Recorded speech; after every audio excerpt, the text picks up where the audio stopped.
Welcome to your mom's house with Tom Segura,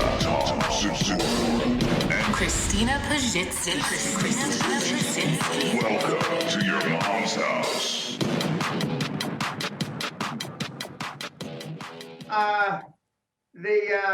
Are you called Christina or Chris? I'm Christina, and this is Tom, my husband. Hey, how's it going? No, I know that, but I mean, What do you go by? Do you go by Chris or Christina? God, no, Christina. Christina. Christina. Christina, okay. Yeah. Dan, this is this is so exciting to us. You have no idea. I mean, I know you've seen the footage of us talking about you. We're huge fans, and this is just Thank you. just a thrill for us. So. And you look amazing today. You do. You look so dapper. You look like you're about 6'1", 225, and you can kill a bear with your fucking knife. Yeah, well, I can actually. I know you we can. know. I'm still pretty tough for 71. I'm pretty tough for any age, really, but I believe it. especially 71. I believe it, man. So, we obviously became huge fans watching the YouTube clips, and we love your direct style. I'm always also my whole life been a fan of successful people. I've always tried to emulate them, try to learn from them. I've been reading Forbes and Fortune since I was a kid, so I felt like you were like a mixed mash for me of like I felt like you were some football coaches I've had, successful people I've been around, and then teachers and professors that were very direct. So we really like, and we also, I'll be honest, as comedians, we like people that have a kind of loose tongue, that don't really hold back on some of the expletives. So I'll just say, By the way, 15 or 20 years ago, or when I got thrown out of the company I founded, and I was thinking about something to do, some of my close friends at the time, and still today, because I'm quite funny, said, Dan, why don't you be a stand-up comic? So I toyed with the idea about 2 minutes, and I forgot about it. Well, I think you would have had a future. Yeah, you definitely had a future. Hey, can we ask this? And I know a lot of this is available online. I know people can check out the site. But just, for the listener who's downloading right now, what is the backstory of you being the $50 billion man? What is the origin of that? Okay. When I got thrown out of the company I founded in 1992, I sat around and was wondering what I was going to do, because I'm outspoken. I've got a big mouth. I wasn't going to be asked to be on any boards. And I was correct in that assessment. So I taught a year at Cal State Northridge, an honors class. And I found that very unfulfilling, because I thought the students were all fucking worthless. And so my very good friend that I've known since we were kids said, Dan, why don't you go back? There's a lot of charlatans in what was called the personal development business at that time. Yeah. It was 1992. And so I said, why don't we reverse engineer how you turned $820 into $450 million. Wow. In 8 years. So we sat down and we reverse engineered it, and we came up with steps, actually 7 steps, which we still use. And then I went out to take a look at the competition. So I spent 7-8 months going to everybody's seminar, paying $5,000 in some cases to 15, 18, 19 of the gurus at that time, many of which are still around. And I realized that nobody knew what the fuck we were talking about. Right. Yes. And nobody had created money other than putting asses on seminar seats, and at that time selling tapes and books. Gotcha. So I launched my career in May of 1993 at the Sheraton Hotel downtown Los Angeles. And I had about 300 people that paid $100 or $1,000 a piece, 300. Wow. Whoa. And I said, well, fuck, this is easy money. Yeah. I said, what the fuck? And I said, I could do this. I could do this all day and all night. Yes. Yeah. So I immediately gave 22 seminars in a row across the great country of America. And every time I gave a seminar, there were less people. And every time I gave a seminar, there was less people. So by the time I got down to the 20, 21, 22, there was 10 guys in the audience, you know. And so I apparently had shot my wad, but I didn't know anything about advertising. I didn't know anything about any of those things. Right. And there was no social media. So I decided that I tried to figure out what my USP was, unique selling proposition. And one, I turned $800 into 450 million. Two, I lived in a castle that I owned. I'll rephrase that. A trust that I owns. And I went down these things, and then I went out and I looked at the competition again. I said, I couldn't fucking understand.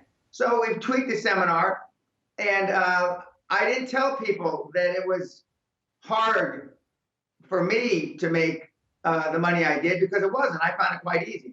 Because one of the questions I'm often asked is, Dan, why didn't you just continue to make a lot of fucking money for yourself?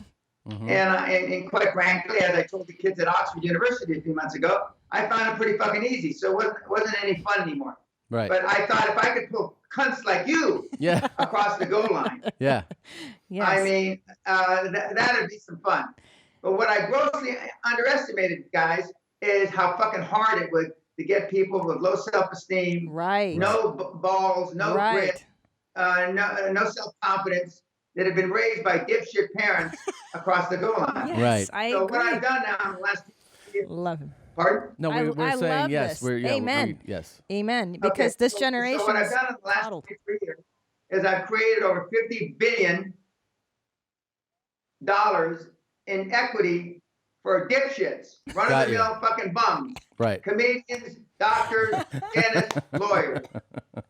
Yeah. And that's where the 50 billion Gotcha. has come Okay. from. And really, the number's a lot higher than 50 billion, but not everybody wants notoriety. But basically, Everybody wants the money, but not everybody wants their name used. So the 50 billion that I talk about are just the people that allow me the privilege of using their names. right. And so that's where the 50 billion came from. So you basically Now, has coached people in into that. recent months. Yeah. Got it. I coach people, I mentor them. And then a few years ago, I decided, well, how can I make myself even more different? Well, if I give every fucking thing away, free, Yeah. I don't need the money. Right. So we started giving everything away free. And as I just said in that little short clip we just put out, it gives the last excuse for the cunts not to use it, because I went from the most expensive product on the internet to free.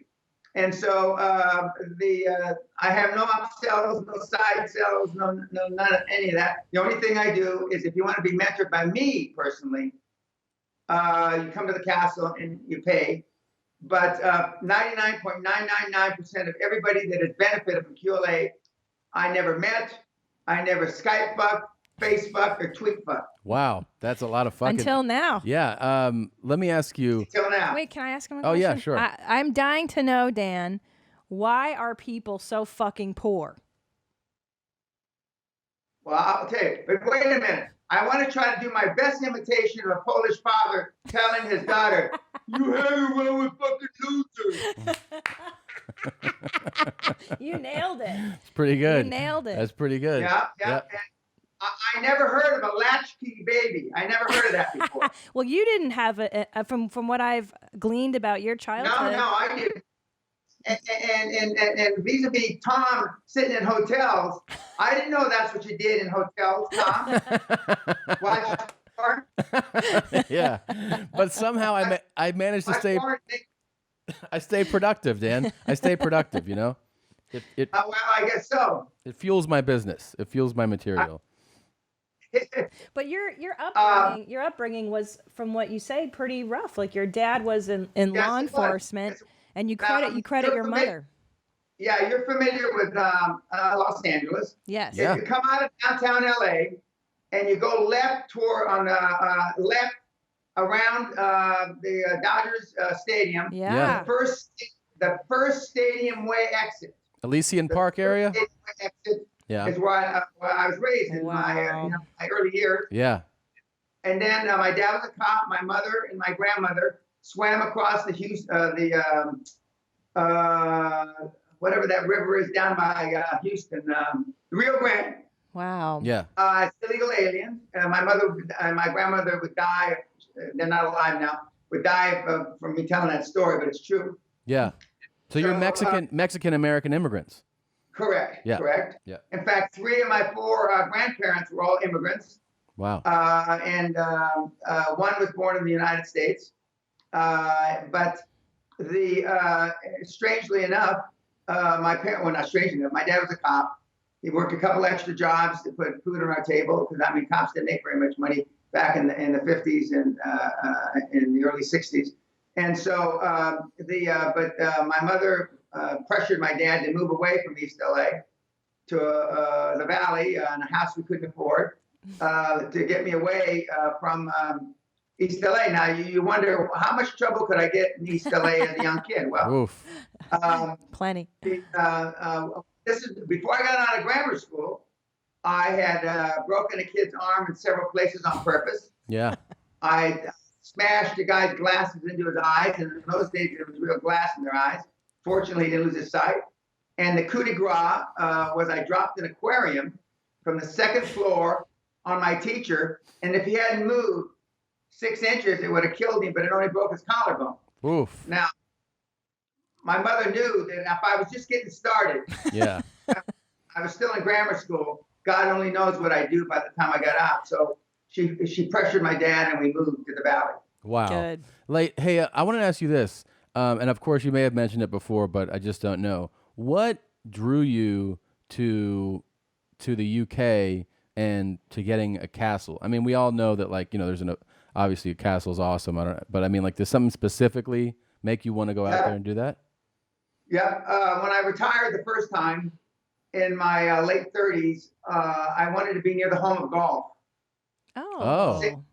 St. Andrews is the home of golf, and it's about 30 miles down the road. Wow. And I looked at a lot of estates, and this is the one that I ultimately purchased in August of '84.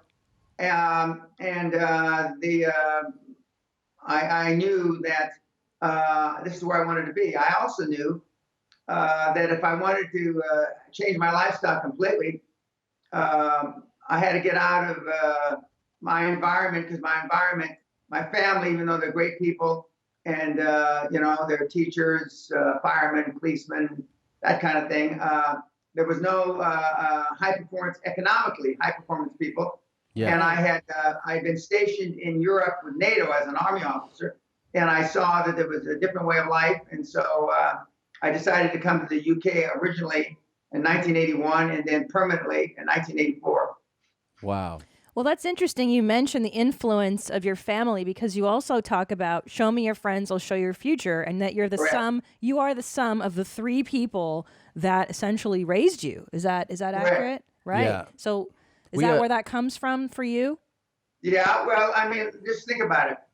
It's your mother normally, maybe your dad if he's not working or gone, and maybe an older brother, or maybe a grandmother or a grandfather. That's normally the sum of the people that raised you.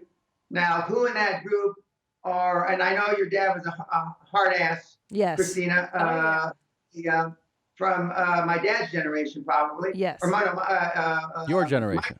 Actually. Yes, totally. And but I mean, who in that group was ready for or educated for growing you up to be a high performance, highly competitive person in the 21st century? Probably nobody. Right.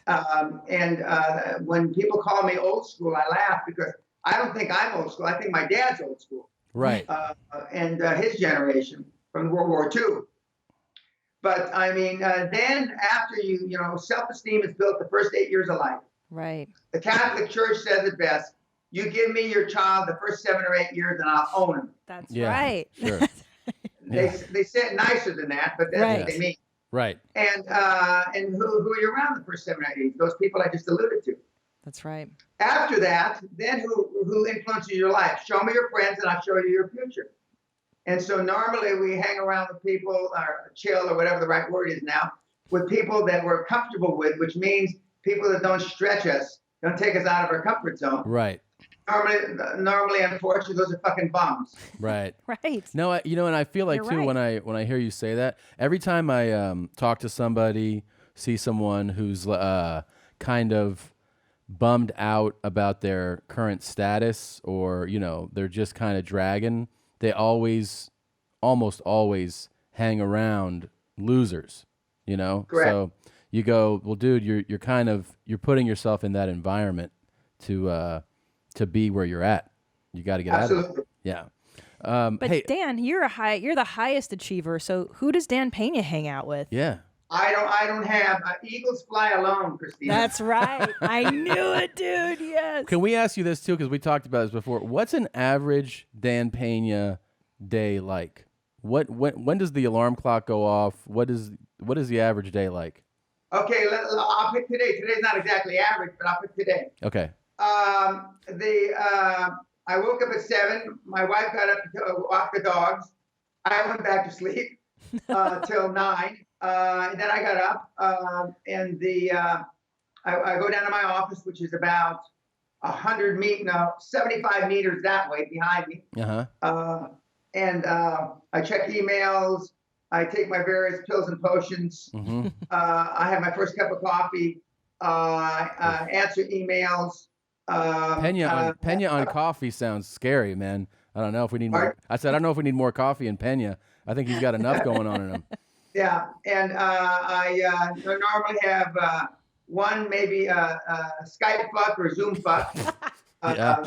And then now, since I had my operation a few weeks ago where I had my knee replaced, I would normally go in the gym, but I haven't been going in the gym because I can't put any weight on my leg. Right. But I just started the day before yesterday doing upper body stuff because I can't use my legs yet. Yeah. But and then I have an apple, a couple of carrots, and normally some what do you call it? Deviled egg. Okay. Oh, those are good. Okay. Deviled egg. Yeah. Then I go back to work, and I continue. By now, the rest of the world's waking up. Right. East Coast of the United States. By noon, 1 o'clock, people are up. And then I have probably another Zoom fuck or a Skype fuck. And then I had a goal this year until I had my leg operated on to work out twice a day. So I go back to the gym for 30 or 40 minutes. You're fucking nuts. Yeah. And then I come back and then I work, and I mentor about 100 plus kids for free for a year after they come to the seminar. Wow. So I've always got some fucking headache or some hemorrhoid from one of them. And then towards the end of the week, I'm grading, if you will, their weekly reports, because I get weekly reports from all the mentees. And then which are quite onerous and quite detailed. And so I answer them. That takes me normally a day or a day and a half. Wait, let's jump. Can we jump in there for a second? Sure. So, we've seen the footage online. You're mentoring, we presume, people from all different walks of life, all different types of businesses. And I've seen you say in an interview that you've had people pass out, shit their pants, piss their pants. Is it because of your style and the level of pressure you're putting on them, and they're just not used to it? I don't know if it's my style, but I put a lot of fucking pressure. Yeah. Because I know how to push buttons. Yeah. But I knew that before I became a coach. Yeah. I know how to push buttons, and I know at the root of most of our problems, unfortunately, are our parents. Yeah. And they love us, but love just don't get the job done. Right. Because, if love got the job done, kids. So good. Mm-hmm. Okay, if love got the fucking job done, why is everybody fucked up? That's right. Right. So I agree. I think I believe that the central thing, and because I've read your website, and that fear seems to be the root of all human fucking failure, and the ability to conquer your mind and conquer your fear seems. I mean, is that central to what the Dan Pena system is? Yeah. And like you said, you're afraid of a lot of things on your podcast, recent podcast, but you just muscle. That's right. You push through it and you suck it the fuck up and you move on. And that's how you become successful. Well, one of my favorite sayings is suck up your fucking pantyhose, you cunt. Yeah. Wow. Did you start to use cunt more when you moved to the UK? Because I love it. No. No. No, I've transitioned from cunt to vagina because cunt's not insulting enough now. Can I ask you this too? So I know that obviously there's a lot involved with, learning from you. So I'm not asking to summarize it very shortly, but in a way I am. And what I'm asking is, if you were just to say if somebody's saying to you, watching this now or listening and saying, why the fuck can't I be more successful? What's a basic, lesson to give somebody who's just looking for some boost? Is there anything you can tell them? Okay, I can say it in a long sentence that really lacks syntax and structure. Okay. Just fucking do it. Yeah. Ignore all conventional wisdom and ignore all the people that you were raised with. I love it. Wow, that's great. Absolutely.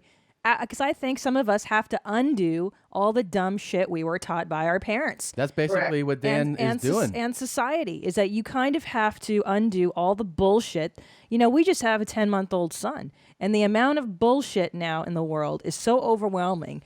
I don't even know it's like now you can't even dress your boy up in blue because that's considered a form of child abuse because he hasn't decided his gender preference yet. Stuff like that. And and I fear how he's going to turn out under this kind of world. I also in this thought, world. Not funny, but ironic that your nanny wanted to give him a Reiki, right? Reiki. We fired her. We fired her. We fired her immediately. She got the boot. Yeah, I mean, Out. I'm not into hitting women, but I might have made an exception. I think we almost did too. Man, I really did almost blow a gasket on that one. Yeah. Can I ask you one other question? Sure. How do you get on the wall of shame? Yeah, we saw it in the background. It says Wall of Shame. Oh, well, I mean, you have to do something pretty incredible. First of all, you have to make a lot of money and then go over to the dark side and use it in criminality. Oh. So those are former, people you have worked with, they're no longer in obviously. No, they're my mentees. I trained those fuckers. Right. But I'm saying they're out and about. They're not in class at the time. No, a couple of them are in jail. Oh, shit. So people that really fucked up. A couple more have been in jail. Wow. So those are real fuck ups though, the Wall of Shame people. Oh yeah. My leading woman mentee is in jail as we speak. What for some scandal? Oh, no. Well, you call it what you will, but it's for securities fraud. Oh, okay. So SEC violations and everything. Correct. Lastly, because I know we don't have you much time, as always, you look incredible. We wanted to know, what's your position on jeans, first of all? Well, I have jeans. Uh-huh. And contrary to what the kids, the pundits, write me and email me about, is that, they say billionaires all wear jeans. And the billionaire guys, and I don't know, I maybe know a half a dozen or 7 or 8 guys that I know I can say that I know. Yeah. And they don't wear jeans, the guys that I know. Maybe it's because they're my age or older. Yeah. But I do wear jeans. Like when I travel, I wear a pair of jeans, a shirt, a vest like this, or a waistcoat as it's called, and a blazer like I've got on. I won't have a tie or a bow tie. But the high performance people. Yep. We only have one time to make a first impression, kids. One. And although I don't really give a fuck what anybody says about me or any of that shit, and haven't for many, many years, but most people are looking that are looking for a possible gig or a possible business opportunity or something like that. People are gonna reflect back, what did this fucker look like when I saw him? That's right. Right. Absolutely. And then that's why I tell people to upgrade, fly first class, because you're not going to get a business deal back in with the cattle. Right. And especially since they came up with these frequent flyer deals. Sure. I was the second million mile on American Airlines. Oh shit, 30 years ago. Second one to get a million. Whoa. and now I have 1 million miles and I guess 3 or 4 different ones. But but I mean, so I try, I look, not my best, but I try to look in the top 5% when I travel. Oh, definitely. Because, I'm not a notoriety like a lot of the guys that are out there, are notorieties, and people come up and ask for their autographs, which brings up an interesting point. For all the success I've had, I have the least amount of followers Right. on Twitter. Kills me. Yeah. Facebook, It's weird. You should have more. LinkedIn. And there's a reason for that. What's that? Because I tell the Because you're a cunt? Because you're a fucking cunt, Dan? Well, if a cunt, there's 2 definitions for a cunt. Most people call a person a cunt if they're obnoxious, etc. Right. See, when I call you a cunt, it's because you're a fucking coward. Okay. All Okay? right. You're afraid to do what's right because you want to be liked by some other cunt. Yep. Right. Absolutely. Okay. But the reason I have the fewer people on those things is because people, they'll link on to me on Twitter and they'll see a few of my posts and they'll read what I have to say. They'll go to my website and they say, oh, fuck, this is too hard for me. So they'll unlink me or whatever the right word is. Yeah. Considering I'm the only guy that is, I'm a high performance coach, the only guy in the personal development, generally speaking, business that has created any fucking money, that gives all this shit away free. Yep. Why would you buy some guy's shit that hasn't created a fucking dime? Yeah. That's right. It's still beyond my comprehension. I totally agree with you. We agree. By the way, one thing we didn't ask earlier, what was that first business that you started that made all the money that you got?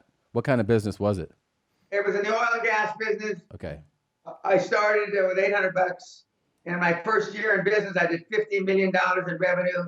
Wow. And I used that to lever up and to acquire oil and gas companies in a debacle in the oil industry, which is not dissimilar to what's going on right now. And then I built a integrated oil company that was in all facets of the oil business except petroleum stations, gas stations. Wow. We were refining, construction, pipeline, drilling, etc. Okay. And then my shareholders, in their infinite wisdom, threw me out. Wow. And so I walked away with quite a bit of money. But like I say, not internet money, not Zuckerberg kind of money. Right. But still.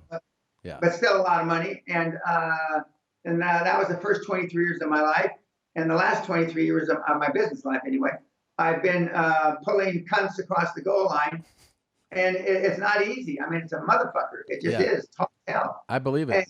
And, but when I saw you guys talk about me on Rogan's program, I was happy, but I was amused because what Joe said, that I was dying, dead, whatever he said. Of course, I just responded to that. But interestingly enough, most people that come here to see me are guys that have tried everything else. Right. They've tried hypnosis. They've tried drugs. They've tried 3 or 4 marriages.